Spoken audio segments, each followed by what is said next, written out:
자, 이제 페이지 147페이지예요. 사실 여러분들 이제 뒷부분 읽으셨어요, 10강?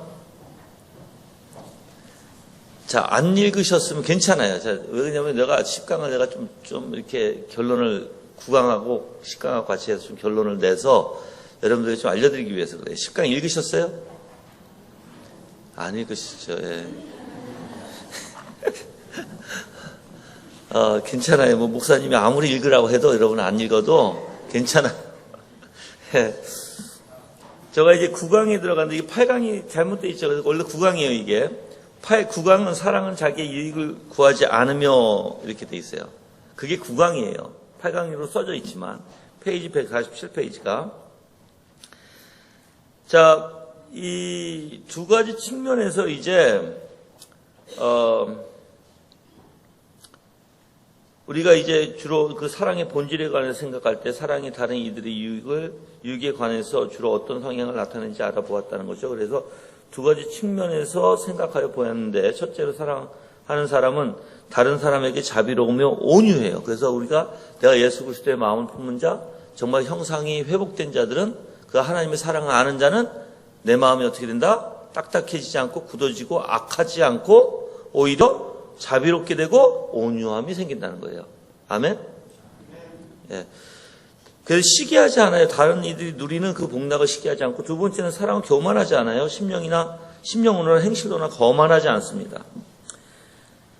그래서 이제 우리는 이제 148페이지 가셔서 이제 우리는 또 다른 요점으로 나가봐야 합니다. 사랑은 자기의 유익을 구하지 아니한다는 것입니다. 이 말씀의 교리는 명백합니다. 그리스도인의 사랑은 이기심의 정반대라는 것입니다. 타락으로 인해서 인간 영혼은 본래 가지고 있었던 고상하고 자비로운 원리를 상실했습니다. 자기 사랑이 권세를 가지고 다스리는 대로 떨어지고 말았습니다. 하나님께서 사람을 창조하셨을 때 인간은 고결하고 고상하였으며 관대하였습니다. 그러나 지금 비열하며 무식하고 자기밖에 모르는 존재가 되고 말았습니다. 타락으로 인하여 사람의 생각은 본래 가졌던 그 위대함과 광활함에서 벗어나 지나치게 작고 인색해졌습니다. 다른 방면에서도 그렇지만 이 방면에서는 더합니다. 그 전에 인간의 영혼은 신적인 사랑의 통제를 받았습니다. 인간의 영혼은 자기와 동료의 피조물들의 잘되는 것에 관대했습니다. 뿐만 아니라 조물주에 대해 신적인 거룩한 사랑으로까지 발전했습니다. 그리하여 선의 무한한 대항으로 뻗어나갔습니다. 그것에 사로잡혔습니다. 인간의 영혼은 하나님을 사랑하는 거룩한 사랑과 하나가 되었습니다. 이거 언제예요, 이게? 타락 전이에요, 이게. 근데 타락 후는 어땠어요? 어떤 존재가 됐어요?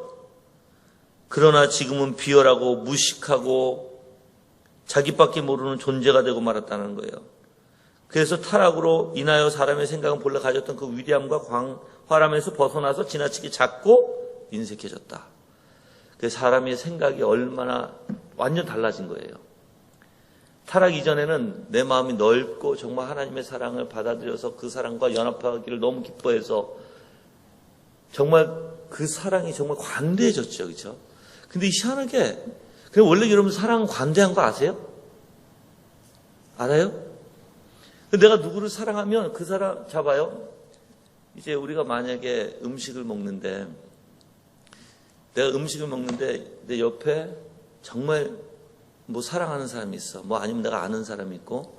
근데 음식을 먹는데 딱 음식이 떨어졌어. 나에까지만 딱 떨어졌어. 이 사람은 이제 못 먹어요. 그러면 이 사람을 내가 사랑하면 내 마음이 어때요? 관대해져서 이것을 같이 나눠 먹게 돼요. 그렇죠? 그래서 우리가 사랑의 원리를 보면 다른 사람에게 관대한 마음을 가질 수밖에 없어요, 사랑은. 근데 하나님의 사랑은 하나님이 너무너무 넓으신 사랑이기 때문에 우리가 그 사랑을 받으면 어때요? 우리 또한 마음이 넓어져요. 생각이 넓어져요. 자, 여러분들은 아주 이 생각이 편협하고 아주 좁습니까? 아니면 생각과 마음이 아주 하나님의 그리스도의 사랑을 받아서 넓습니까? 대답을 안 해요. 물어보면 대답 들으지 않으시네. 자, 첫째예요, 두 번째예요? 좁아요, 넓어요?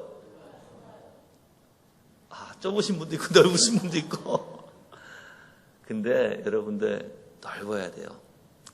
우리가 보통 생각도 넓고 마음도 넓으면 여유가 있어요, 사람이. 그렇죠? 여유가 있어서 모든 것을 관대함으로 받아요. 모든 생활의 원리가 다. 근데 내가 아무리 신앙생활해도 하나님 의지하고 하나님만 바라보면 넓어질 수밖에 없어요. 왜? 이 상황에 매이지 않으니까. 근데 이 상황에 매여버리면 아주 좁아져요, 사람이. 그렇죠? 그래서 이제 타락의 이후부터는 이제 이상하게 사람이 좁아지기 시작하는 거예요, 이제. 타락의 이후부터는. 그래서 그 단락을 보면, 그랬던 사람이 하나님께 범죄함으로써 어떻게 돼요? 고상한 원리들은 즉시 상실되고 인간 영혼의 타락한 부분들은 사라졌습니다. 그 이후 인간의 영혼은 점차 작은 공간으로 줄어든 것입니다. 결국 자신의 영혼만을 아는 작은 공간에 갇혀서 집과하게 되었습니다. 죄는 강력한 혈액, 응고제와 같이 사람의 영혼을 자기 중심이라는 매우 좁은 차원으로 오므라들게 하였던 것입니다. 하나님과 동료들을 생각지 않고 자기 속으로만 젖어들었습니다. 좁고 협소한 자기 중심적인 원리와 감정으로 줄어들었습니다. 자기 사랑이 그의 영혼의 절대적 상전이 되어버렸습니다. 보다 고상한 영적인 원리들은 날개를 치며 멀리 사라졌습니다. 참 슬프죠. 위에서 비교해보면 너무 슬프잖아요. 그렇죠?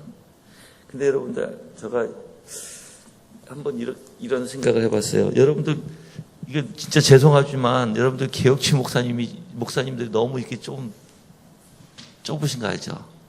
알아요? 모르세요?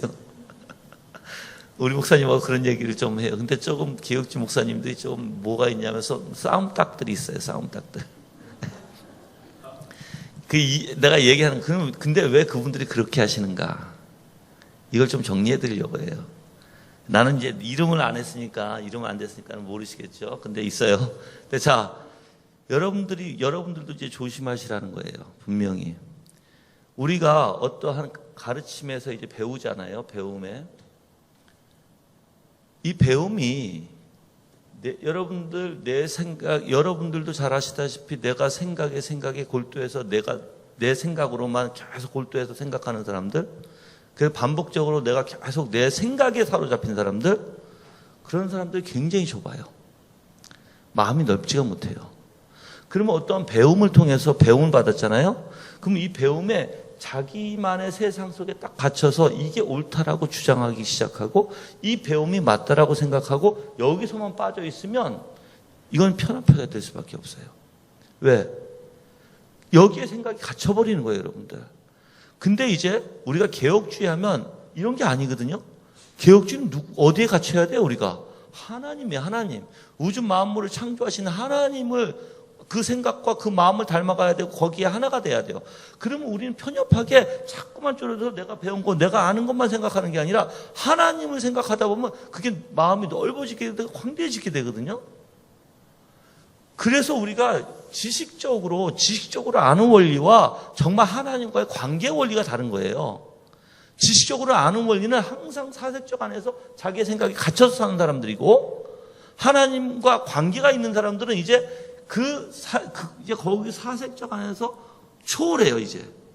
그래서 하나님의 위대하심 속에서 그 하나님과 연합해서 하나님을 생각하고 하나님 묵상하고 하나님이 보시는 원리를 보다 보면 내 생각과 마음이 어떻게 될까요? 넓어지게 되는 거예요. 그런 이치라는 거예요, 여러분들. 그래서 우리가 다시 회복을 받아야 되는 게 뭐예요? 다시 이렇게 넓어져서 하나님과 연관돼서 다시 하나님의 사랑을 연합하고 그 사랑에 내가 정말 빠져서 그 하나님의 높으시고 위대하시고 넓으신 그 사랑에, 그 위대하심에 들어가야 돼요. 네. 그 다음 단락에 읽어보면, 그러나 하나님은 비극적인 상태의 사람들에게 긍휼을 가지고 구속의 역사에 착수하셨습니다. 아들을 영광스러운 복음으로 인간 영혼을 좁고 협착한 궁지에서 끌어내시는 일을 시작하셨습니다. 범죄 이전의 사람이 소유하고 자기를 지배하게 되었던 바로 그 고상한 신적 원리들을 되찾아 주시는 일을 시작하신 거예요. 그럼 우리가 편협하고 좁아야 돼요? 아니면 정말 넓은 마음으로, 넓은 생각으로 하나님의 그 생각과 마음과 거기에 내가 연합해야 돼요. 연합해야 되잖아요. 회복받았으면. 그렇죠? 그래서 하나님께서 그리스도의 십자가를 통하여 이 일들을 하십니다. 그리스도와 우리의 연합은 우리로 그의 성품에 참여하게 합니다. 기독교는 탁월하고 광범위한 성품을 되찾아주고 인간 영혼으로 다시 자유하게 하여 본문에 있는 그대로의 거룩한 신적 사랑을 회복하게 하는 목적을 갖고 있어요. 그런 경로를 통하여 영혼은 다시 동료들을 포용해요. 자, 여러분들 만약에 그래서 창조주 안에서 다시 헌신하게 되고 그분께 사로잡혀요. 이 원리를 가만히 보면 우리가 타락했을 때 아까 이 앞에서 누구 중심으로 빠져버려요? 우리가 내 중심으로 빠져버려요. 그래서 이제 어떻게 보면 자기 이 뒤에 있는데 사랑이 원래 자기 사랑이 원래 올바라요. 자기 사랑이 창조의 목적에 이게 있어요. 그래서 내가 사랑하는 만큼 누구를 사랑해요? 내 이웃을 사랑할게. 이게 올바른 거예요. 그래서 나도 사랑하고 그 이웃도 사랑할 수 있는 그 마음이 있는데 이게 이제 어떻게 됐어요? 완전 이기심에 빠져가지고 나밖에 모르게 되는 거예요, 이제. 그럼 나밖에 모르는 건 내 안에 갇혀 산다는 거거든요, 여러분들. 근데 이제 하나님을 알게 되면 내 안에 갇혀 사는 게 좁은 곳에서 갇혀 사는 게 아니라 이제 다른 사람도 볼 수 있고 보여줘요, 시야가. 그래서 여러분들이 이제 때로는 우리가 깨달음을 가질 때 뭐냐면 너무 좋게 봤던 생각들이 이제 광범위하게 봐져요. 아, 이거였구나. 전체적인 것을 맥락을 볼 수 있고, 그 하나님의 위대하심의 그 하나님의 원리와 하나님의 섭리와 하나님의 어떻게 운영하시는지 성경에서부터 모든 창세기부터 계시록까지 하나님이 어떤 원리로 역사하시는지 그 광대함을 이제 보기 시작해요. 편협하게 한쪽만 몰라서 한쪽으로 치우쳐. 그래서 여러분들 죄는요, 항상 균형을 잃게 돼 있어요, 여러분들. 한쪽으로 쏠려서 보기 시작하고요. 편협하게 보기 시작하고. 그래서 그게 자기 주장이 돼버려요, 이제. 그걸 이제 하나님께서 이제 회복하시는 역사예요. 그래서 149편에 그러니 그리스도인들의 정신의 요약인 사랑은 신의 성품의 영광스러운 충만함에 참여하게 하는 것입니다. 사랑은 자기의 유익을 구하지 않습니다. 그렇게 해서 하나님의 성품에 참여하게 되는 것이에요. 사랑은 자기 중심적인 것과 반대가 됩니다.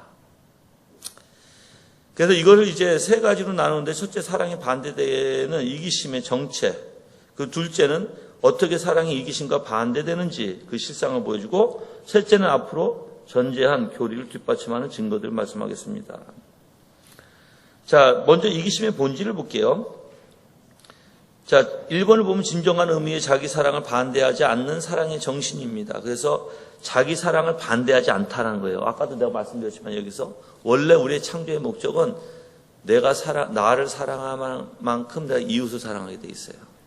그래서 내가 여러분도 어저께 얘기했죠. 후쿠마가 뭐 바벤크도 똑같이 얘기하지만 하나님, 인간과 하나님의 관계는 어때야 돼요? 우리가 하나님을 어떻게 해야 돼요?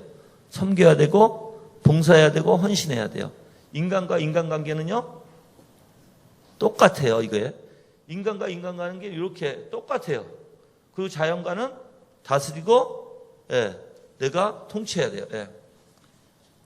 그런 원리예요. 그러기 때문에 우리가 인간이 하나님 앞에 한 것을 그 사랑을 똑같이 내가 누구에게 해요? 이 다른 사람에게 하는 거고. 내가 나 자신은 이기적인 사랑이 아니에요. 이것은 하나님이 나를 만들어주시고 하나님의 사랑에 연합하는 그 사랑 안에서 내가 이 사람을 사랑할 수 있는 원리예요. 그러니까 내 자신을 사랑하겠죠? 그래서 만약에 근데 이제, 잘못 배우면 이렇게 돼요. 나를 사랑하지 말라는 거예요. 난 쇳덩어리니까. 무슨 소리인지 아시죠? 잘못 배우면 뭐냐면 나는 쇳덩어리니까 너 사랑하지 마. 이렇게 돼버리면 어떻게 돼요, 이제? 그래서 우리가 그 원리를 알아야 돼. 내가 지금 타락한 이후에 분명히 내 안에는 다 죄를 묶여 있어요. 그렇죠? 하나님도 그 죄를 싫어해요. 또 죄를 짓는 죄인들도 싫어해요. 그런데 뭘 아셔야 되냐면 이 죄는 사실 내가 하나님을 통해서 하나님을 바라볼 때 이 죄가 해결받아요. 아까 이제 앞에서 잠깐 배운 거를 복습해 볼게요. 자, 내가 나라는 존재가 죄를 알기 위해서 당연히 하나님을 보고 이 하나님을 통해서 죄를 깨닫고 두렵고 떨어야 돼요. 그리고 내가 겸손을 낳기 위해서는 하나님의 사랑을 보고 이 겸손으로 가는 거예요. 근데 우리가 만약에 지금 여러분 이 원리가 굉장히 중요해요. 왜 그러냐면 우리는 내가 죄를 보려고 할 때 잘못하면 나를 보게 되고요. 또한 내가 겸손하려면 하나님을 사랑을 보는 게 아니라 그냥 내가 겸손해지려고 해요. 그래서 그 방법이 다른 거예요, 여러분들. 세상 사람들은 어떻게 가르치냐면 그럼 겸손해. 그리고 겸손은 같이 겸손한 척 같이 하죠. 겸손하라니까. 근데 진정한 하나님의 사랑은 못 봐요. 이 겸손이라는 건 하나님의 사랑으로부터 나오는 것인데, 그러다 보니까는 이 사랑은 못 보니까 자기가 겸손한 척 하는 거예요, 이제. 또 죄도 하나님을 보고 하나님의 위대하심을 발견해야 죄를 볼 수 있는데, 나라는 아까도 비교하라 그랬잖아요. 나라는 존재와 하나님의 존재라는 하나님이 너무 높으셔서 나라는 존재를 보면 너무나 창피하고, 그래서 이 위대하심 속에서, 하나님의 사랑의 위대하심 속에서 내가 겸손해질 수밖에 없고, 하나님의 위대하심 속에서 내가 낮아질 수밖에 없어요. 그래서 우리 자신들이 하나님이라는 분을 이제 내가 볼 때 이 죄를 깨달을 때 하나님의 위대하심과 하나님의 진짜 넓으심, 하나님 어떤 분이실지를 깨닫고 나의 비참함을 보고, 또한 그 안에 하나님의 사랑을 보고, 하나님의 사랑이 점점 보면 내가 겸손해질 수밖에 없는, 가난한 심령이 될 수밖에 없는, 그래서 그리스도 앞에 나갈 수밖에 없는 그런 원리가 된다는 것입니다. 그래서 우리가 좀 이런 부분들을, 그래서 항상 우리는 누굴 봐야 돼요? 하나님을 보면서 느껴야 되고, 하나님 보면서 깨달아야 되고, 하나님 보면서 내가 이렇게 지금 내 안에 있는 잘못된 것들도 바로 하나님의 참된 사랑을 통해서 깨닫게 되는 원리예요. 예. 자, 그래서 이 자기 사랑하는 것은 기독교의 정신이 어긋나는 게 아니에요. 그래서 사람이 자기 자신을 사랑하는 것은 기독교의 사랑의 정신에 어긋나는 것이 아닙니다. 자신의 행복을 생각하며 사랑하는 것이 반드시 기독교 정신과 어긋나는 것도 아닙니다. 만일 기독교가 실로 자기 사랑이나 자기의 행복을 생각하지 못하게 한다면 그것은 인간성 자체를 파괴할 경향이 있는 셈입니다. 복음은 땅에 평화를 주고 인간을 향하여는 선의를 도모하는 체계입니다. 그래서 기독교가 실로 자기 사랑이나 자기 행복을 생각하지 못하게 한다면 그것은 인간성 자체를 파괴할 경향이 있는 셈이라는 거예요. 제가 말씀드려요. 그래서 이런 부분들을 여러분이 올바로 알아야 되고, 그 다음 단락을 읽어볼게요. 그 다음 단락이 어디서부터 읽냐면, 전체 읽을게요. 우리 자신을 사랑하는 것이 합법이 아니라면 우리 다른 사람들을 사랑하라는 하나님의 율법의 원리와 기준이 바로 자기를 사랑하는 것이라는 사실과 대치합니다. 그리스도께서 내 이웃을 내 자신과 같이 사랑하라 하셨습니다. 주님께서는 우리가 자신을 사랑해야 함을 분명히 전제하고 계십니다. 주님께서는 내 이웃을 내 자신보다 더 사랑하라고 말씀하지 않으시고 내 자신을 사랑하는 만큼 사랑하라고 말씀하십니다. 우리는 하나님 다음에 이웃을 사랑하는 계명을 받습니다. 그러므로 그 계명은 우리가 하나님께 드릴 수 있는 사랑 다음으로 자신을 사랑해야 함을 보여주고 있습니다. 다음 사실에서 그 점이 확실히 드러납니다. 성경은 처음부터 끝까지 자신을 사랑하라는 원리를 촉진하는 동기로 가득합니다. 하나님의 약속과 경고가 우리의 유익을 위하여 주어졌습니다. 우리가 불행해지지 않게 하시려고 당부하신 말씀입니다. 그런 말씀이 우리에게 소망을 주거나 경이로움을 주지 못한다면 우리에게 아무 영향이 없습니다. 행복에 대한 약속이나 비참에 대한 경고가 주어진 이유가 어디 있습니까? 그것이 우리에게 유익을 주지 못하거나 불행에 빠질까 두려워하는 마음을 갖지 못하게 한다면 말입니다. 그렇죠? 지금 여기서 얘기하는 게 뭐냐면 하나님의 약속, 하나님의 경고가 우리의 유익을 위해서 줬는데, 자, 불행해지지 않게 하시려고 당부하는 말씀이에요. 그럼 우리가 가던 길을 잘못해서 경고를 받으면 돌아서야 되고, 참된 것을 배웠으면 그 길로 가야 돼요. 그렇죠? 잘못된 것을 돌아서야 돼요. 그래서 우리의 이익을 위해서 주신 것이고, 근데 만약에 이러한 행복에 대한 약속이나 비참에 대한 경고가 주어진 이유가 어딨냐는 거죠. 이것이 우리에게 유익이 되지 못하면, 불행에 빠질까 두려워하는 마음을 갖지 못하게 한다면 무슨 이익이 되겠느냐예요. 왜? 여기서 내가 여기에 빠질까 하는 두려움이 있어야 그걸 안 빠지거든요. 근데 그런 이익을 우리에게 주고 유익을 주고, 그래서 우리가 돌아서게 하고 그 길을 가지 못하게 하는 게 하나님이 우리에게 경고해 주시는 유익이에요, 여러분들.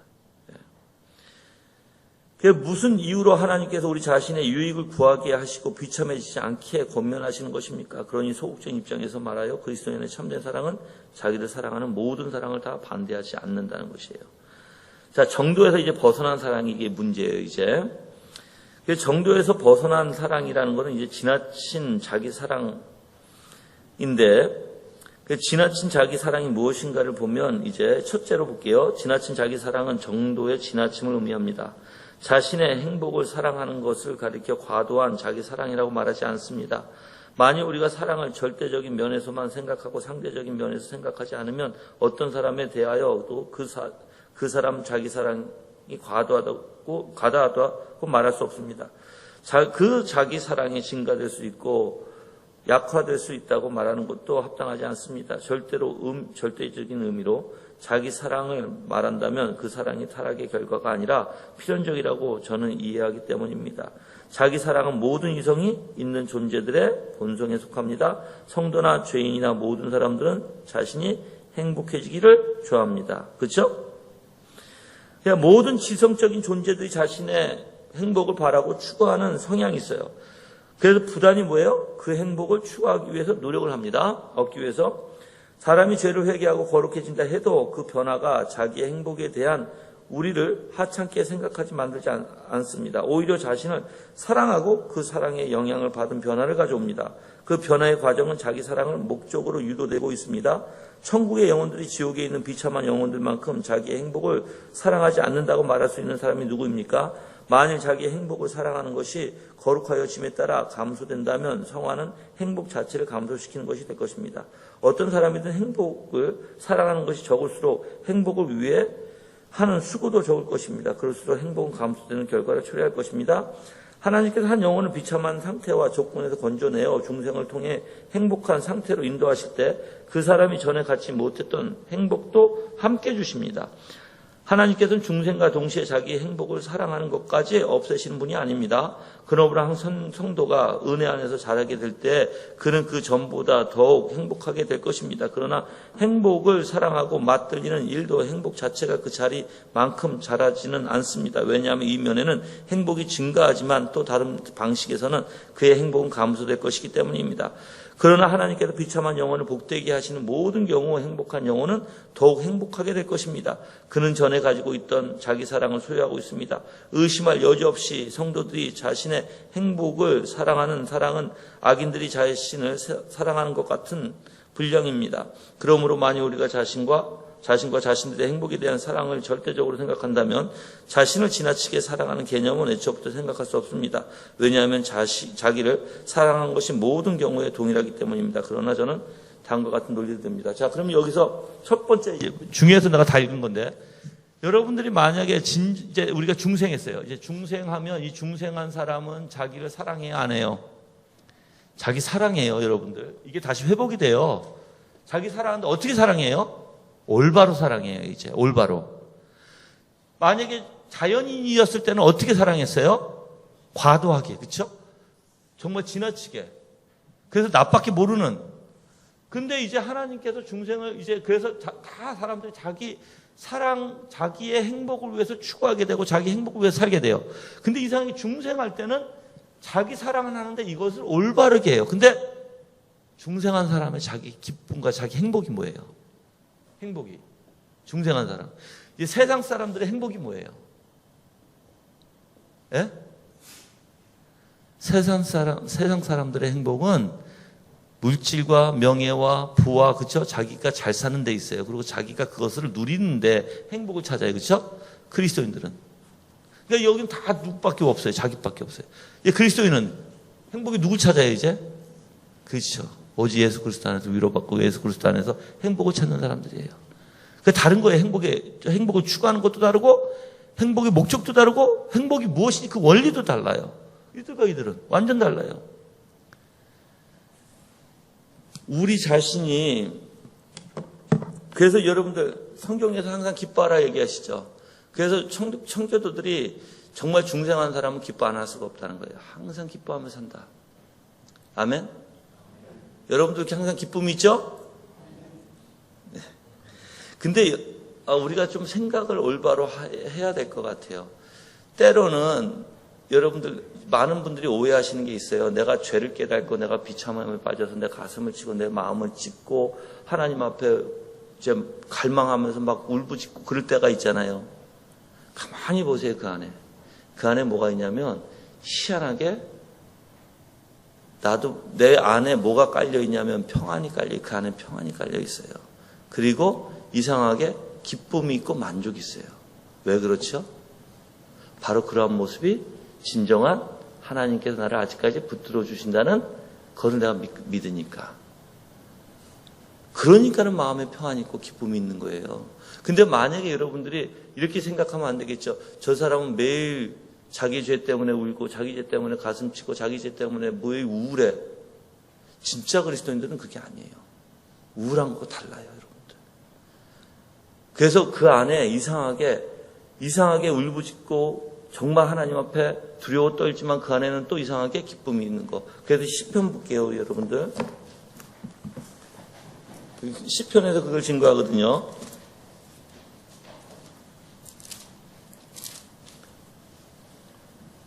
자, 시편에서 여러분들 2장 11절 말씀 다 같이 읽을게요. 2편 11절이죠. 시편 2편 11절. 다 같이 읽겠습니다. 시작.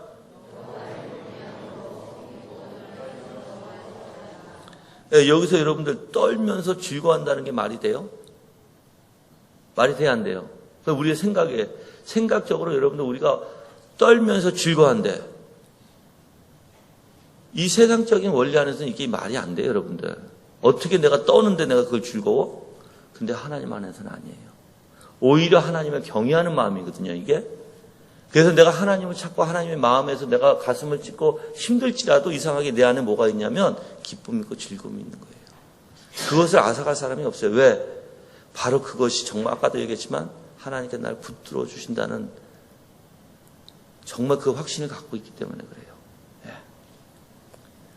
그래서 우리가 기쁨이라는 것은 여러분들 정말 예수 그리스도께서 십자가에서 죽으시는 원리가 가짜가 아니고 진짜라는 것이에요. 그래서 우리에게 항상 은혜를 주시고 우리에게 항상 정말 가슴이 아프지만 그 안에 이상하게 하나님을 의지하는 평안함이 있고 가슴이 아프고 힘들지만 이상하게 주님을 소망하는 마음이 있고 가슴이 아프고 힘들지만 이상하게 내가 그 주님을 사랑하는 마음이 있고 이제 그게 진정한 그리스도인이에요. 자, 이 둘째를 볼게요. 과도한 사랑은 부패한 자기 사랑에서 나옵니다. 그래서 과도한 사랑은 자기 사랑에서 나와요. 이 두 가지 요소가 있는데 상대적으로 너무 지나치게 되는 경우고 또 다음에는 자기에게만 국한되는 경우예요. 이게 문제예요, 여러분들. 그래서 먼저 자신을 사랑하는 정도나 그 영향에 있어서 비교적 지나친 경우가 있을 수 있습니다. 자신의 행복을 사랑하는 정도를 절대적으로 취급하여 모든 사람들의 경우가 동일하다 할지라도 자신을 사랑하는 사랑과 다른 사람들을 사랑하는 사랑이 같을 수 없습니다. 만일 사람마다 자기 사랑과 이웃을 사랑한 사랑의 정도를 비교하면 그는 자신을 너무 지나치게 사랑한다고 말할 수 있습니다. 그리고 이것이 타인에 대한 사랑의 결핍으로 된 일이라도 자기 사랑의 정도가 지나침으로 그 자체가 지나치게 됩니다.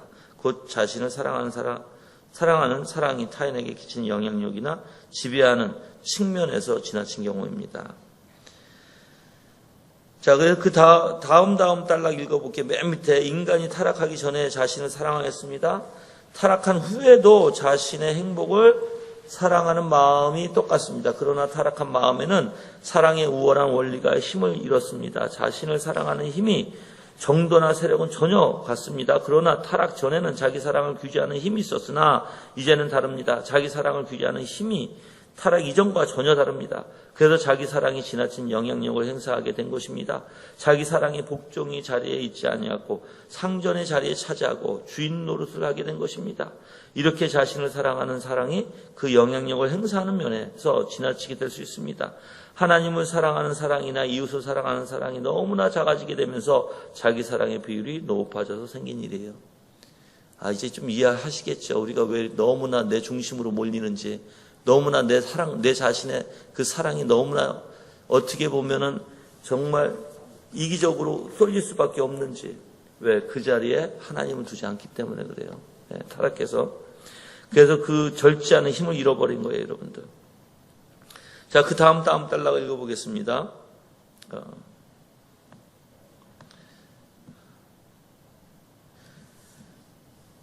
자, 또 우리가 생각할 것은 자신을 사랑하고 행복을 추구할 때 행복을 자신에게만 국한시켜 과도해 줄 수 있다는 것이에요. 자기에게만 이제 국한시켜서.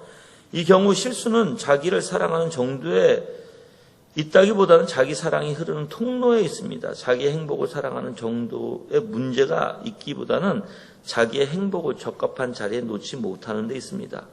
사랑을 제한하고 국한시키면서 잘못됩니다. 어떤 이들은 자신의 행복을 사랑하면서도 자기에게만 유익한 범위 안에 놓지 않습니다. 자기에게 해당하는 선 안에서만 행복을 추구하지 않습니다. 도리어 모든 이들이 공유하는 선 안에서 자기 행복을 추구합니다. 즉 서로 공유할 수 있는 선을 추구하는 것은 이기적인 것이 아닙니다. 이 선은 다른 이들에게도 선이 되고 당연히 다른 이들과 함께 누립니다. 사람이 이런 경로를 통해서 자기의 행복을 추구하면 이기적이라고 하지 않습니다. 오히려 정반대로 해요. 그래서 이 사랑을 다 같이 나눌 수 있는 그러한 통로에 있다면 괜찮은데 그게 아니라 무조건 자기만 사랑하게 되면 이제 이게 문제가 된다는 것이죠. 그래서 그러나 자신을 사랑하고 행복을 추구하되 자신의 영역에만 국한시키는 사람이 있다는 거예요. 이제 자기 영역에만. 이런 이들은 다른 사람의 유익은 전혀 생각지 않아요. 이것이 바로 이기적인 사랑이 되는 것이고 그게 성경이 정죄하는 가장 노골적인 이기주의적 사랑의 분명한 실례입니다. 사랑은 자기의 유익을 구하지 않는다고 할 때 자신의 유익만을 구하지 않음을 가리키는 것으로 이해해야 합니다. 자기의 의라는 표현은 아주 독특한 설명을 담고 있는 어구인데 그것은 자신에게만 제한한다는 개념을 잘 전달하는 표현입니다. 빌립보서 2장 21절에 다 자기 일을 구하고 라는 말씀이 자기의 유익만 생각한다는 개념을 전달하는 것 같습니다. 이 부분은 다른 사람들과 공유하지 않고 독차지할 유익에만 관심이 있음을 전달하는 표현입니다. 다른 사람들은 안중에도 없고 오직 자기 유익만 생각합니다. 그 디모데후서 3장 2절 말씀에 사람들이 자기를 사랑하며 이 어구에는 자기만을 생각하는 뚜렷한 의미를 전달합니다. 그래서 여러분들 교회가 이렇게 자기만을 생각해야 될까요? 자기만을 사랑하는 부분이 있어야 될까요? 교회는? 아니죠. 여기 교회는 중생한 자들이 있으니까 어떻게 해야 돼요? 교회는 자기만이 아니라 올바른 사랑으로 해서 즉 다 같이 나눌 수 있는 사랑을 가져야 되겠죠. 그렇죠? 그냥 디모데 여러분들 후서 3장 2절에서는 말세 때 교회 안에서 벌어질 일을 얘기하는 거예요. 교회 안에서 자기만 사랑하는 자들이 충만해진다는 거예요, 여러분들. 교회 안에서 자기만을 사랑하는 사람들이 충만해지면 교회는 어떻게 된다는 거예요, 이제? 큰 문제겠죠. 아멘? 그러면 이제 여러분들이 우리 삼성제일교회는 자기만을 위한 사랑이 있어야 돼요, 없어야 돼요? 없어야 되죠. 남의 유익을 구하는 사랑이 있어야 되겠죠. 그 내 사랑이 그들과 같이 나눌 수 있는 사랑이 돼야 되겠죠. 그러려면 내 사랑을 자꾸만 다른 사람들에게 나눠줘야 되겠죠. 그렇게 할 거죠. 그렇게 하시고 왔죠.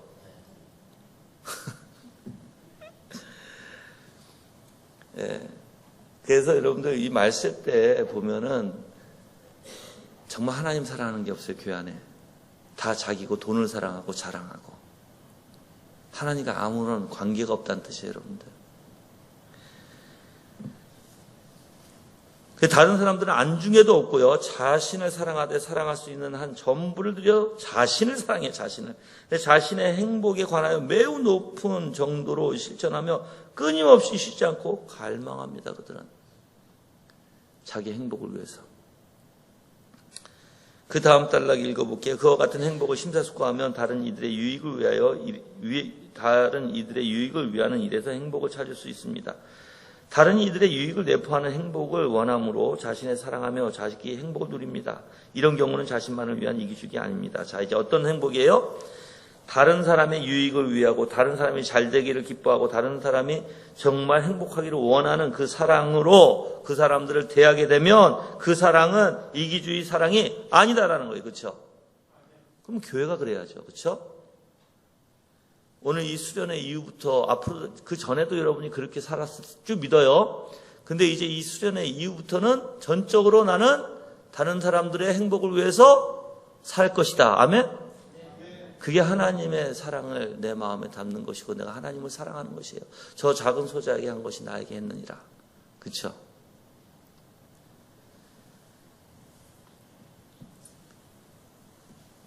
다음 페이지에 넘어가겠습니다. 이 다음 페이지에 이제 세 가지가 이제 말해지는데 뭐냐면 두 가지 측면이 있는데 사랑과 이기심에 상충되는 방식입니다. 그래서 1번을 보시면 다른 이의 것도 생각하게 하는 사랑. 사랑의 정신은 자신의 것만 아니라 다른 사람의 것도 생각하기 유도해요. 그게 사랑의 정신이에요. 하나님의 사랑. 첫째로 사랑은 하나님을 기쁘시게 하고 영화롭게 할 것을 간절히 구하게 돼요. 하나님과 그리스도를 기쁘게 하시는 일, 하나님의 영광을 위하는 일, 그리스도께 속한 것들이다 부릅니다. 우리 자신에게 속한 것이 아닙니다. 빌립보서 2장 21절에서는 다 자기 일을 구하고 그리스도의 예수의 일은 구하지 아니한다고 말합니다. 기독교는 하나님과 그리스도를 우리의 최상의 목표로 삼기를 요구합니다. 모든 그리스도인들은 그리스도나온 삶을 살아가는 한 해에 있어서 내가 사는 것이 그리스도가 됩니다. 그리스도인은 하나님을 기쁘시게 해야 하는 요구를 받고 있습니다.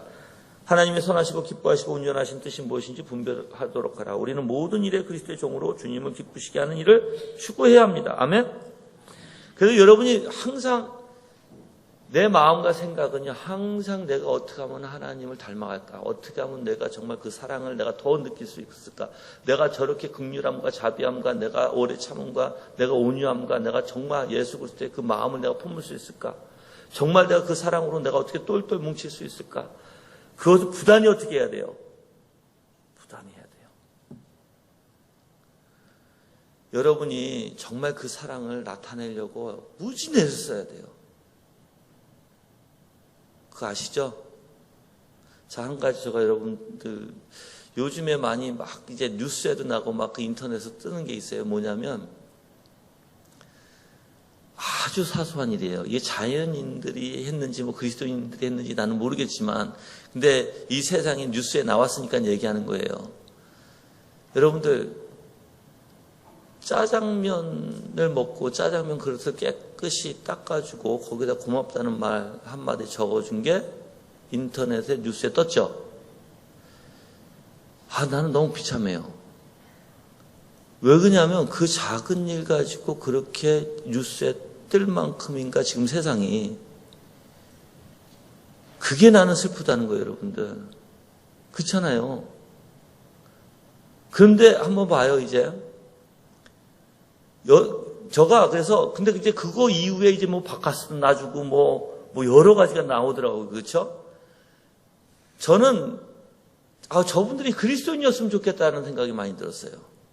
왜 그러냐면 내가 사랑을 누구한테 어떻게 베풀까 항상 고심하는 사람. 그래서 그 사랑을 어떻게 그 선을 어떻게 내가 표출할까 하는 그것을 항상 생각해야 돼요, 여러분들은. 그래야죠.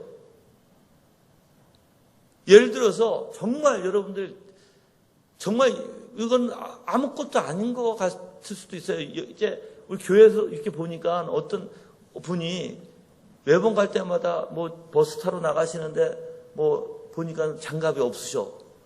그러면 여러분이 장갑이 보니까 장갑이 없고 매일 이렇게 손 실어서 이렇게 가시는데 그러면 장갑을 사서 어떻게 해야 될까요? 좀 아는 것보다 그냥 계신 자리에 편지 한 장 써놓고 누가 밝히지 않아도 되죠. 그렇죠? 그렇게 할 수 있잖아요. 그렇게 사랑을 보여줄 수도 있죠. 그래야 안 그래요? 근데 그런 게 풍부해야 되겠죠. 근데 삼성제일교회 그게 풍부해지면 어떻게 돼요? 여러분이 항상 그렇게 내가 하나님 앞에 하듯 내 마음을 하나님 앞에 드리듯 여러분들이 그런 생각에 가득 찬 교회면 어떻게 될까요? 예? 사람들이 들어와서 이곳이 천국이로다 이렇게 얘기해요. 진짜 여러분들. 근데 여러분이 그래야 돼요. 목사님이 강대상에서 선포하신 것을 여러분들은 나가서 그걸 사랑으로 표출해야 돼요. 근데 이 교회에서부터 해야 되겠죠. 그래 마음을 쓰세요. 마음을. 진짜 마음을 쓰세요. 아멘? 얼마나 부드러워요. 얼마나 아름다워요. 그런 마음들이. 우리가 생각하면 정말 아름답잖아요. 그렇죠? 근데 하나님의 사랑은 더욱 아름답거든요. 그래서 우리가 그러한 정신으로 살아야 돼요. 그래서 항상 우리는 남을 도와주려고 하고 남한테 베풀려고 하고 절대로 그 사랑이 이기적으로 나만 얻으려고 하는 사랑이 돼서는 안 될 것입니다.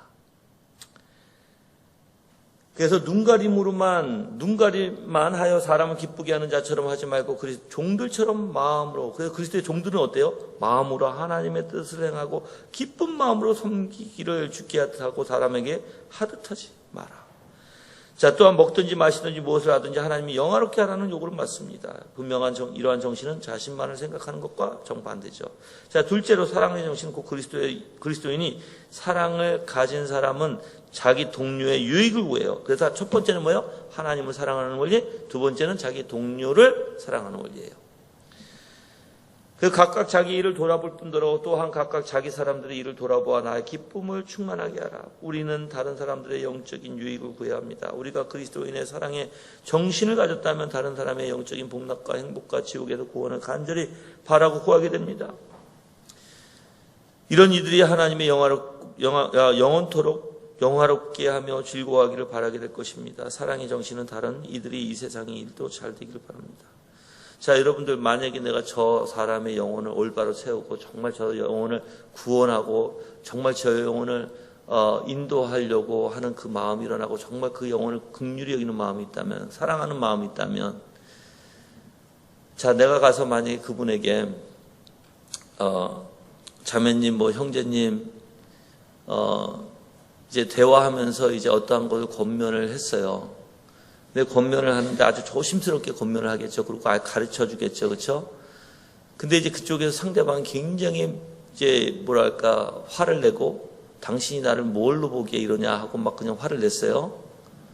자, 그럼 여러분들이 같이 화낼 수 있어요? 없어요? 없어요. 그럼 어떻게 해야 돼요?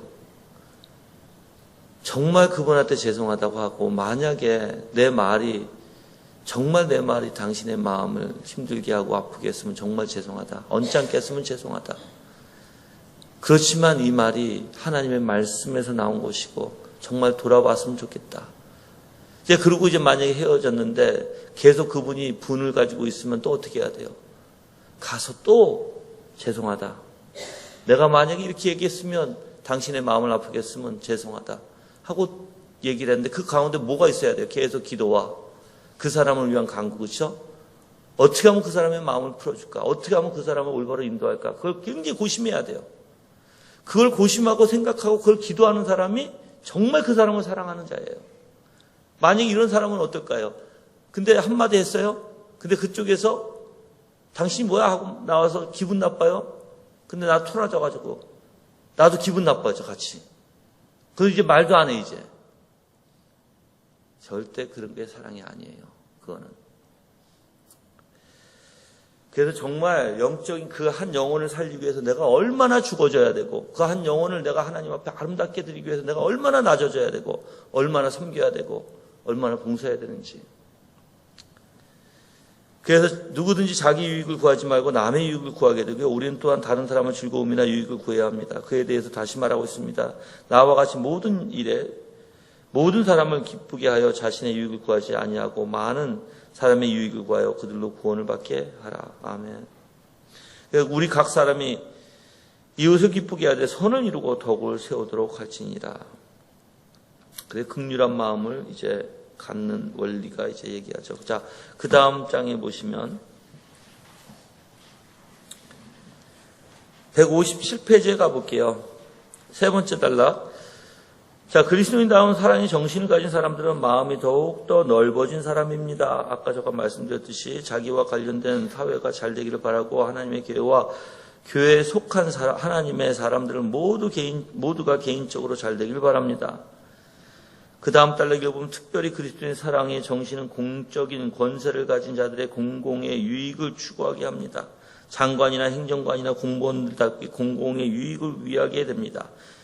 행정관들은 복지의 아버지들로서 행동하게 됩니다. 그 가장이 자기 권속의 유익을 위하는 심정으로 공공의 안녕에 유념하여 행동합니다. 사회가 위험에 처하지 않도록 항상 깨어 있으며 공적인 유익을 도모하기 위하여 자기들의 권세를 사용하기를 즐거워합니다. 행정적인 처사에 있어서 사리 사욕만을 생각하지 않습니다. 자기들만을 부요해지려 하기보다는 다른 이들의 유익을 위하여 일하게 되죠. 그 사랑은 다른 사람에게 피해가 될 정도로 자신의 유익만을 생각하지 못하게 합니다. 악한 관원들은 자기의 유익만을 위하여 다른 이들에게 피해주는 일을 빈번하게 자행합니다. 그러나 그리스도인의 참된 사랑을 가진 관원들은 권위가 허락하는 한 모든 사람의 참된 복락을 위해 일합니다. 그들은 그 일에 총력을 기울입니다. 그리스도의 사랑을 가진 목회자들은 이제 자신들만이 유익을 구하지 않습니다. 할 수 있는 모든 것을 동원하여 자신과 가족을 위한 것만을 추구하지 않습니다.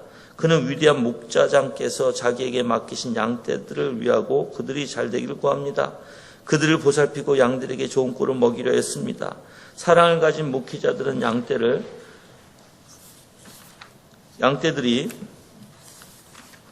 악한 이리와 짐승들에게서 보호받아야 한다고 생각합니다. 우리에게 주어진 지위가 어떠하며 우리가 미칠 수 있는 영향력이 어떤 것인지 간에 공적인 유익을 위하여 언제나 준비되어 있음을 보여줘야 합니다. 그런 일을 통해서 세상은 더욱 살기 좋아질 것입니다. 그러려면 우리들이 죽을 때 다윗에 대해서 말한 것 같이 당신의 하나님의 뜻을 따라 섬기다가 잠들었다는 말을 듣게 될 것입니다. 그래서 여러분들 목사님들은 한 영혼을 구원하기 위해서 무지에 쓰고요. 그 영혼을 올바로 세우고 정말 이리때에 잡혀먹지 않도록, 이리때가 여러 가지의 원리가 있어요, 여러분들. 사실 그 죄로 잡혀먹지 않도록, 그쵸? 그 마음에 있는 죄로부터. 두 번째는 잘못된 이단 사상에 잡혀먹지 않도록, 거짓 선지자들에게. 그래서 우리 정대원 목사님 저가 볼 때는 저가 참 부러워하는 게 하나 있어요. 물론 이것도 부러워하는 게 시기심에서 부러워하는 게 아니에요, 여러분들.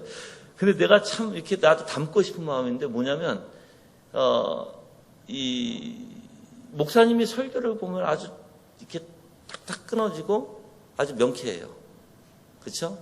근데 저는 그러지 못해요. 좀 그러지 못하는 성격이 있어요, 제가. 왜 그런지 알아요. 자, 그 다음에 두 번째는 뭐냐면, 목사님이 한국에서부터 자라가지고 한국의 잘못된 시스템은 너무 잘 아세요. 다 경험하셨으니까. 저는 한국에서 자라지 않았어요. 그러다 보니까 잘못된 것과 지금 한국의 잘못된 것과 지금 이 개혁주의 청교도를 같이 접하면서 이제 그것들을 올바로 정확하게 보고 정확하게 지적하실 수 있어요. 그게 아주 예리하세요, 그게. 그래서 근데 여러분도 마찬가지예요. 그러한 잘못을 정확하게 보고 정확하게 지적하신 목사님이 있기에 여러분들이 사는 거예요. 그렇지 않고 만약에 여러분들 목사님이 그거 모르고 흐리멍텅해가지고 이것도 아니고 저것도 아니고 이게 뭔지도 모르고 저게 뭔지도 모르는 목사님 많거든요. 정말 이게 일이 땐지 아닌지 그게 구분하지 못하는 목사님 많아요. 그렇죠? 그 사람들은 정말 불쌍한 거예요, 여러분들. 제가 볼 때는. 정말 불쌍한 거예요. 그럼 여러분들은 정말 내가 볼 때는 하나님이 크게 여러분들을 붙들어 주시고 감사해야 되겠죠. 그게 이제 목사가 애쓰는 원리예요, 그게. 그 한 영혼을 놓치지 않고 정말 그 영혼을 올바로 인도해서 정말 그 하나님 앞에 올바로 세우도록. 그러려면 뭐가 필요해요? 잘못된 것을 구분해야 되는 거예요. 잘못된 거 구분하지 않고는 절대 그 일이 생기지 않습니다, 여러분들. 그래서 때로는 오해를 받아요, 목사가. 왜 너만 잘났냐? 이렇게. 근데 그런 의미가 아니거든요, 원래는. 그러니까 아마 그런 소리를 많이 듣죠. 예. 특히 청교도인들은 너무 많이 듣고 살아요, 그걸. 그래서 아예 그냥 머릿속에 녹음이 됐어요, 그냥. 너만 잘나냐는 소리가. 예. 자, 2번을 보시면 이제 자기 소유까지 내놓고 싶은 마음이 있습니다. 그래서 사랑의 정신은 많은 경우에 있어서 자기 소유를 다른 이와 나누고 싶은 마음이 일어나게 할 것입니다. 사랑은 개인적인 이익을 양보하며 기꺼이 포기하도록 자유로운 마음을 일합니다. 하나님의 영광과 그리스도의 나라의 진보를 위하여 그 일을 하게 합니다. 바울이 나는 주 예수의 이름을 위하여 결박당할 뿐 아니라 예루살렘에서 죽을 것도 각오하노라 라고 말할 때 마음을 갖습니다. 자, 그 다음에 이제, 내 소유까지 다 내놓고 싶은 마음. 그래서 항상 자기 개인적인 이익을 양보하는 사람이 포기하고,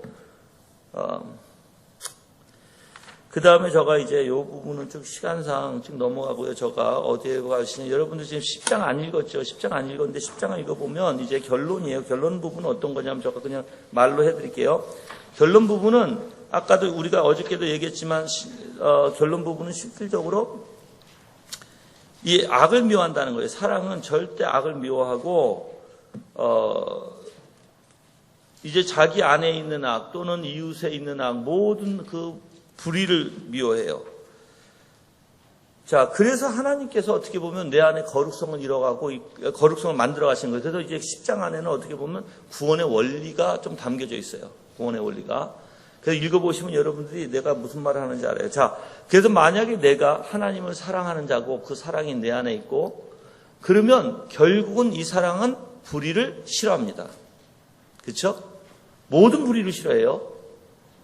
근데 우리가 내 안에 있는 불의부터 싫어해야 되는데 밀어내야 되는데 그게 아니면 잘못된 거라는 거예요. 그게.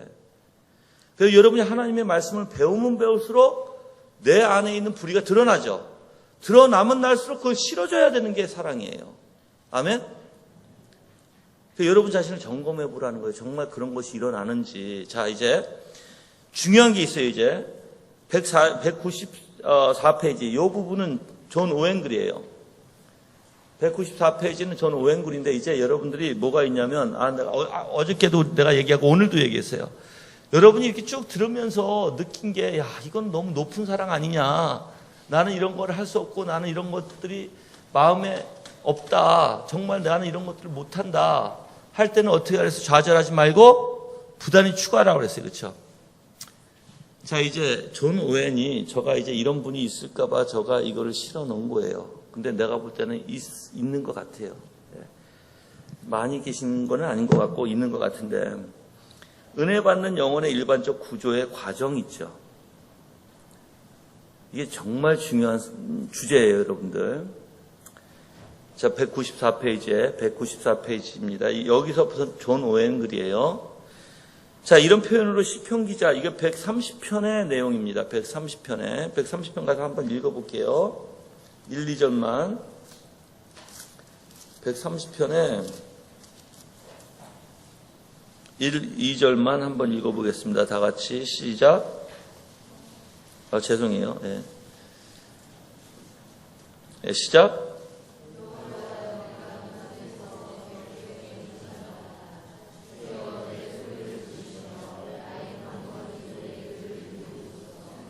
아멘. 여기서 여호와여 내가 깊은 데서라는 표현이 있죠. 그리고 부르짖는다는 표현이 있죠.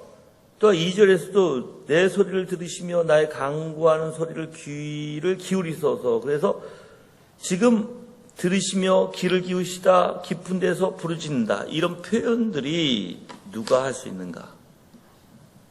누가 할 수 있는가요, 이제? 이런 표현으로 해요. 이런 표현으로 시편 기자는 은혜 받은 영혼이 죄로 말미암아 깊은 곳과 어두운 곳에 던져지는 일반적인 구조와 과정을 제시하고 있습니다. 그러므로 내가 앞으로 추구해야 할 기초는 다음과 같이 두 가지 명제에 놓여 있는데 첫째는 죄로 지어 옴짝달싹 못하게 하는 영혼이 구원을 위해 시도할 수 있는 유일한 길은 오직 하나님께 호소하는 길입니다. 주 여호와께 내가 부르짖나이다. 주여 들으소서. 그래서 여러분들이 만약에 이제 첫 번째 중요한 게 뭐냐면 내가 이렇게 이 깊은 곳이라는 건 이미 죄에 어떠한 죄에 빠져 있는 거예요. 죄에 빠져서 깊이 들어간 거예요, 이제. 여기서 벗어나기 위해서 이제 몸부림치는 과정이에요, 사실 이 과정이. 자, 그러면 여러분들 내가 어떤 죄에 빠졌어요? 이렇게 몸부림치는 과정이 지금 뭐라고 하는 거예요? 하나님께서 은혜 받은 영혼이에요, 은혜 받은 영혼. 은혜 받은 영혼을 구조하는 과정입니다. 일반적으로 그냥 보편적으로. 그러면 이 죄를 지었다는 것을 인식해야 돼요. 그렇죠? 인식하지 않으면 우리는 부르짖지도 않아요. 근데 죄를 지었다는 인식부터 시작이 돼서 이 죄가 하나님 앞에 죄 지었다는 내가 또 죄를 지었구나가 아니라 정말 내가 하나님의 거룩하신 하나님, 위대하신 하나님께 내가 또 죄를 지었다라는 것을 인식하면서 이 거룩의 하나님, 이 거룩이라는 원리가 이제 내 마음에 사로잡아서 정말 두렵고 떨림으로 이제 괴로워지고 하나님 앞에 정말 낮아지고 심령으로 울부짖는 이제 마음이 이제 들어와요, 이제 이게. 이거는 그냥 신음이에요, 정말. 몇 날 며칠 신음할 수도 있어요. 근데 신음으로 이제 올라오게 되고, 그래서 이제 부르실 수밖에 없는 거예요. 여호와께 내가 부르짖나이니 주여 들으소서. 둘째로 죄로 말미암아, 여기서 여호와께라는 표현이 무슨 뜻이에요? 신실하신 하나님이에요, 여러분들. 즉 그 언약을 지켜주시는 하나님의 의미예요. 원래 여호와라는 단어가. 엘로힘이라는 단어는 능력의 하나님. 그래서 지금 이 누구에게 부르짖는 게 신실하신 하나님께 부르짖는다는 원리예요, 이게. 그래서 둘째는 죄로 말미암아 빠지게 된 깊은 곳은 은혜 받은 영혼으로 하여금 강렬하고 간절하게 하나님께 호소하도록 합니다. 주여 들으소서, 주여 주의를 기울이소서. 죽어가는 사람은 나태하게 구원을 위해 부르짖지 않습니다. 죽으시고 죽어가는 사람은 절대 부르지 않아요. 아무리 자기가 죄를 지었어도. 나태하게 구원을 부르짖지 않는다는 거. 일반적으로 앞에서 기술한 상태의 조건에서 영혼의 방향을 위해 무엇이 필수적인지 대한 다음 두 가지의 명제가 있는데요. 첫째는 구원을 위해 하나님께 호소해요. 이게 올바른 상황이에요. 여러분이 정말 죄를 깨닫고 하나님 앞에 호소해야 돼요. 만약에 죄를 지었으면, 만약에 내 마음에 죄성이 드러나게 됐다면. 근데 호소가 없으면 문제예요. 고통, 위험, 불안, 악한 것들과 씨름할 뿐이 아니라 그것들을 마음과 영혼 속에서 느끼는 것은 이것들 아래에 있는 사람들로 하여금 구원을 갈망하도록 만들어요. 물에 빠진 사람에게 안전한 곳으로 나오라고 권면할 필요가 없죠. 왜? 영적으로 고통을 겪고 있는 사람들도 마찬가지로 구원을 위해 시도하게 돼 있고, 물에 빠진 사람들도 나오려고 발버둥 치면서 나오려고 해요. 아무런 치유책도 찾지 않는 것은 가인처럼 너무 무료 감각이 없는 것이거나 너무 악해 절망적인 상태에 있는 것 같습니다. 그러므로 우리는 깊은 곳에 빠진 모든 영혼이 구원을 위해 노력한다고 생각할 수 있습니다. 그들은 안식이 없는 상태에서 안식할 수 없습니다. 이런 노력에서 은혜 받은 영혼은 어떤 과정을 취하게 되는지에 대해서 첫째 명제에서 부정적이며 긍정적으로 제시되었습니다. 그는 하나님 외에 다른 어떤 것도 호소하지 않습니다. 그는 하나님께 자신을 맡깁니다. 그래서 호세아서 14장 3절에서 우리가 아수르의 구원을 의지하지 아니하며 다시는 우리 손으로 만든 것을 향하여 너희는 우리의 신이라 하지 아니하노니 이는 고아가 주로 말미암아 긍휼을 얻음이니이다 하지니라. 다른 사람에게 의지하지 않는다는 거, 오직 주님만 의지하겠다는 거예요. 전적으로. 이게 구원, 은혜 받은 사람의 모습이에요.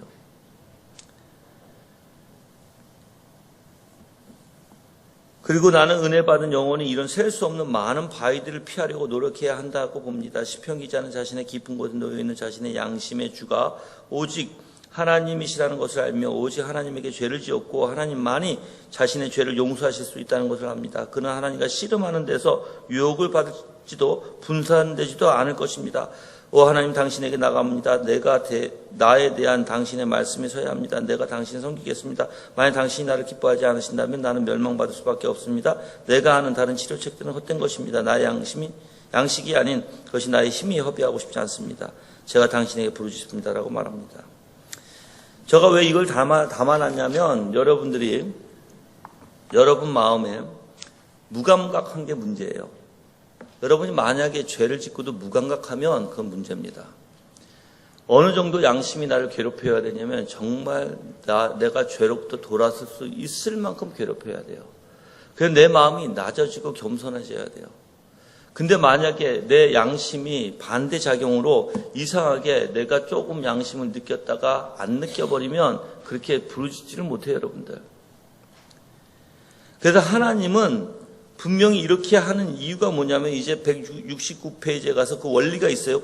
A를 보면 구원받은 영적인 빛, 은혜 받은 영혼들은 구원받는 영적인 빛을 가지고 있고 이로 말미암아 죄에 대해서 한 참된 본질과 주님에 대한 두려움을 식별할 수 있어요. 그래서 부르짖을 수밖에 없는 거예요.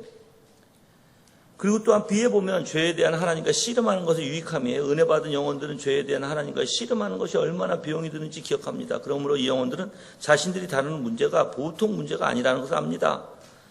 그래서 굉장히 하나님 앞에 괴로워하고 하나님 앞에 구원해달라고 붙들고 그게 이제 씨름이라는 원리예요. 여기서. 자, C에 보면 신선한 감각을 제공하는 성령은 가난한 영혼들을 자극시켜서 하나님에게 간절히 나가도록 해요. 이게 성령의 역사예요. 근데 내 마음에 자극이 없고 내 마음에 씨름하는 게 없고 내 마음에 영적인 빛이 있어서 죄에 대한 본질과 주님의 두려움이 없다면 이게 이제 구원받지 못한 영혼이에요. 은혜 받지 못했다는 거야, 아직 여러분들. 자, 그러면 어떻게 해야 되는가? 여러분이 이제 페이지 강구를 해야 되는데 끊임없이 이제 페이지 199페이지 볼게요. 먼저 끈질김이에요.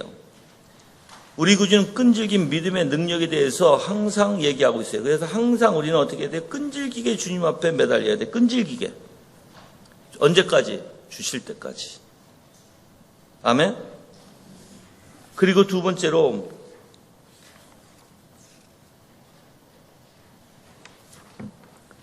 두 번째 지속성이에요.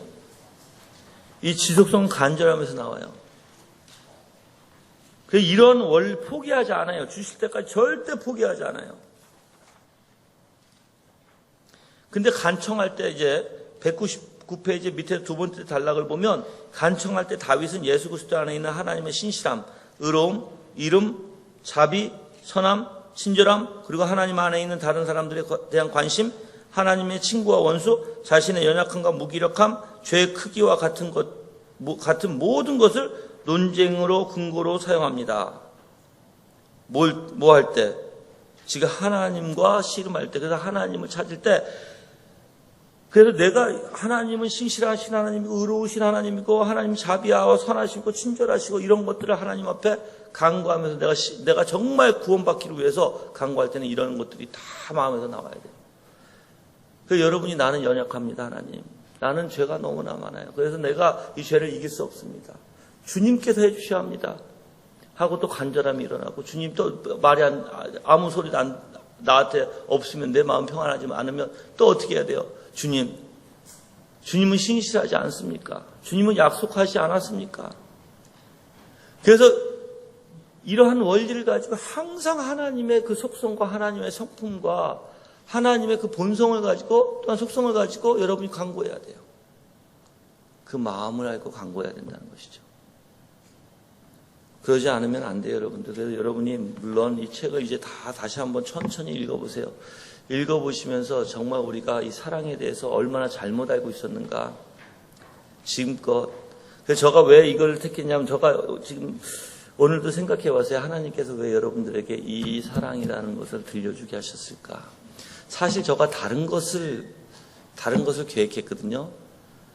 1년 전서부터 목사님이 이 시간을 얘기했어요. 그래서 원래 제가 사실 그리스도의 영광이라는 원리 안에서 내가 좀 이제 연구한 것도 있고 해서 그거를 이제 하려고 했어요. 존 오웬 거를 가지고, 우리 존 오웬 사상을 가지고 얘기하려고 다 준비가 됐었는데, 갑자기 이게 변한 거예요. 갑자기. 제가 목사님한테 알려드렸어요. 목사님, 저 좀 사랑으로 변해야 되겠습니다. 그래서 사랑으로 생각했는데 머릿속에 떠오르는 게 처음부터 이 사랑이 어떻게 이루어지는 것을 알려줘야 되겠다. 이유가 뭐냐면 너무나 사랑이라는 것을 한국 내에서 너무 잘못 알고 있어요. 그러니까 자기는 하나님을 사랑해야 하지만 뭐가 없어요? 어떤 열매가 없는 거예요. 무조건 하나님의 사랑, 하나님 나를 사랑해만 하지만 그 사랑이 나한테 비춰지면 내 사랑, 그 사랑이 반사돼서 정말 열매로 나온다는 걸 모르는 거예요. 그게 굉장히 큰 문제예요, 지금 여러분들 한국에. 그러면서 자기는 예수님을 사랑한다는 거예요. 예수님이 나를 사랑해. 나도 예수님 사랑해. 근데 이상하게 이기적으로 빠지고 이기심 안에서 다 자기만 원하고 자기만, 이게 너무나 한국교회 지금 잘못됐잖아요. 그래서 이거를 해야 되겠다. 이미 이 책은 제가 이미 벌써 강의를 한 2번 이제 우리 교회와 부산교회 다 했어요. 그리고 이제 제가 여기 와서 이제 3번째 하는 건데, 물론 이제 앞에 부분을 제가 더 첨부해서 이렇게 이제 원래 이거보다 더 두꺼워요, 원래. 근데 이제 이 정도만 이제 갖고 왔는데, 이것도 굉장히 많은 분량이에요. 자, 여러분들, 내 마음에 그런 게 없으면 어떻게 해야 된다? 정말 내가 그런 게 없는 것이 비참한지 알고 하나님 앞에 구해야 되는데 그냥 구하지 못하잖아요. 간절함이 나와야 되잖아요. 그렇죠? 근데 아까도 얘기했지만 간절함이 나오려면 하나님의 위대하심과 나를 비교해 보세요. 나는 하찮은 존재밖에 안 돼요. 그게 먼저 들어와야 되고, 두 번째, 하나님의 속성들을 비교해서 나하고 비교해 보면 정말 내 죄가 얼마나 큰지 알게 돼요. 이제 거기서 이제 내가 무릎을 꿇게 되는 거예요. 그래서 거기서 내가 마음이 녹아지기 시작하는 거예요. 스스로 내가 무엇을 한다고 해서 되는 게 아니에요. 그리스도의 영광을 바라보시고 그래서 영광이 여러분의 마음에 비치기를 간절히 소망하셔야 돼요. 그것부터 시작이 되는 거예요. 그것부터. 아멘. 그래서 여러분들이 지금부터 만약에 나한테 없다 어떻게 해야 돼요? 뭐부터 시작해야 돼요? 말씀을 통해서 하나님의 속성을 알아가고 하나님의 속성을 알면서 그리스도의 영광을 보려고 해야 되고 그리스도의 영광을 볼 때 그리스도의 마음을 발견하셔야 돼요. 그분의 마음이 어떠한지 나를 향한 그러한 놀라운 역사가 여러분 가운데 있기를 바랍니다. 기도하겠습니다.